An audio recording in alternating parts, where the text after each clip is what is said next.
In this short introduction, I'll walk you through the key areas of your module space so you can get the most out of it right from the start.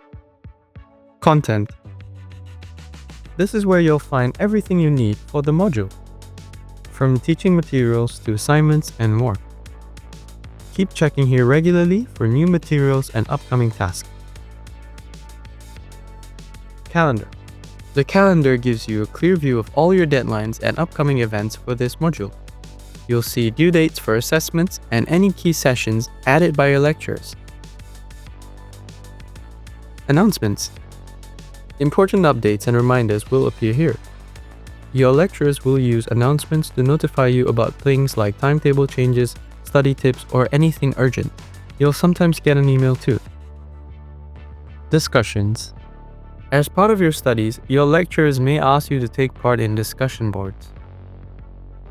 You might have group discussions, weekly prompts, or even open Q&As. This is your space to interact with other students and your lecturers. Gradebook. This is where you'll see your feedback and marks as they're released. Each assessment you complete will appear here alongside any feedback given. Messages. If a lecturer messages you using Blackboard, you will get a notification here. Be sure to check with your lecturer how they are managing communications on your module. Groups.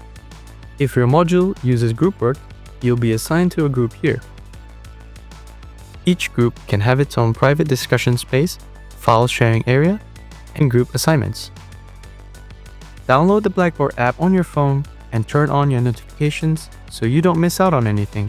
And if you're ever unsure, ask your lecturer or classmate. We're all learning together.